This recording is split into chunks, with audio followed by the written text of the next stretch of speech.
The Girl in the Cafe, a portrait.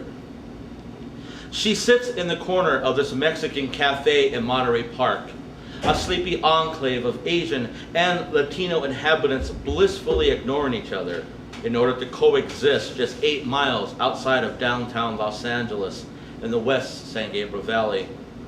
A clean and fairly well-lit place this is, this Mexican cafe where this girl sits in the corner. At lunchtime she sits there. I see her after I get out of my morning class. I go there exactly twice a week for lunch. I would like to think she is there every day. I neither love nor lust for her, merely curious, although she is somewhat attractive. A pale moon face peeks out from behind strands of light brown hair. Her eyes are heavy, though not sad, more resigned. Her dress is plain, so plain that I never notice what she's wearing. The tilt of her head and body show me that she's in perpetual pain though, but it may not necessarily be physical in nature. She's maybe 24. I've tried to say hello on numerous occasions whenever I walked over to the soda dispenser to get my root beer. I'd wave or nod my head, always with a smile, never flirting, just being kind, you know. Sometimes I'd mouth the words, hey, or hi, or what's up, but she never returns the gesture. She does look through me though, this I know, this I feel. I feel her eyes and attention rolling through a stop sign and not bothering to look left. Besides, I've had plenty of women look through me before. I know that look, usually of contempt. But this look, this girl in the cafe, not only does she see past me, but into the parking lot behind me and out onto Atlantic Boulevard. One day, she did manage to crack half a smile at me as I lived dangerously and went up for a refill of a Diet Sprite. But she caught herself, moved her lips, cursed under her breath for doing so, then lowered her head and picked at the plate in front of her. Hey, I'm not a leper. I've had my share of women before. My confidence is not crushed by this, but it would be nice to get a smile every now and then. I mean, I wasn't going to take her purse or anything. Come on, lady, be nice. Will that kill you so much? This went on for about 6 months. I come in for lunch, I see her, say hi, she pretended I wasn't there, then I grabbed the special of the day.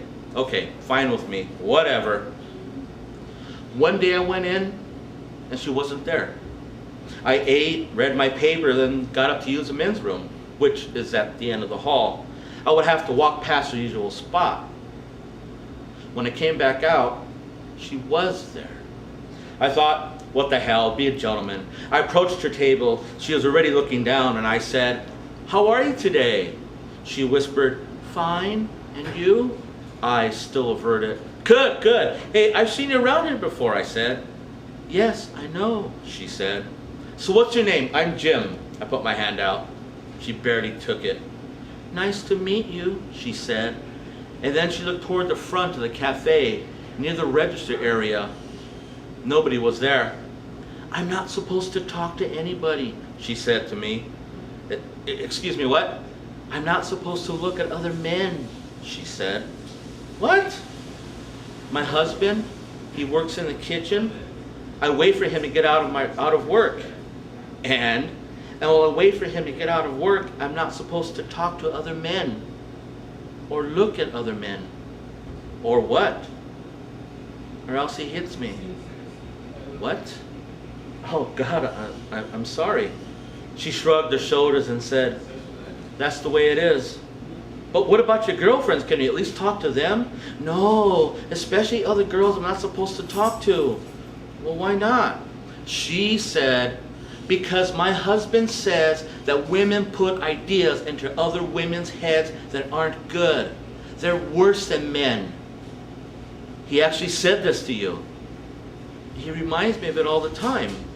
Well, yeah, that's because women are smarter than men, that's why. My husband doesn't think so.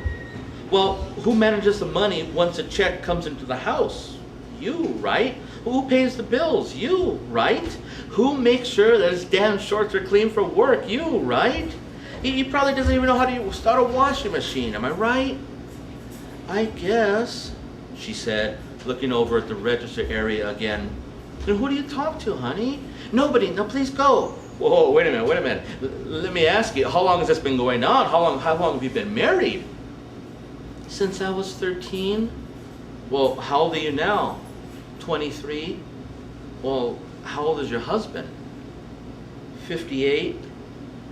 Sometimes in Mexico, we marry early. My God, what do you say to that? What can you do? Ride in on a horse, slay the dragon, and rescue the damsel in distress? But then what? You take her to your home, have her meet your mother? Nah, that's not gonna happen, pal. Then again, she never asked to be liberated in the first place. You better go before he sees you. He'll say something to you. Yeah, right, he could try, I said. Let him talk to a real man for once.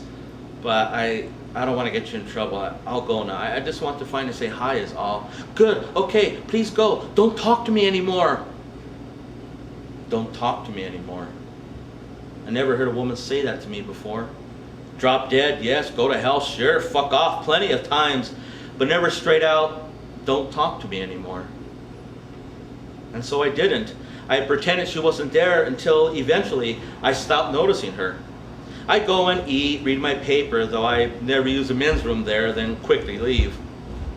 One time, a few months back, I had a glance over at this girl, just had to, as she sat in the corner of this Mexican cafe. And the first thing I noticed were the bags under her eyes, crow's feet stamped at the edges of them too. There was also a blotchy rash on her neck, her face had broken out. There were dandruff specks in her hair. She looked beat up, but not by any kind of fists. The whole of her was just a lot dimmer than before. Her life force was fading at 23. I saw her pick through her food, sip at her soda, then she looked out into the parking lot of the strip mall behind me, looking and looking and looking, but then not really. Nobody was there.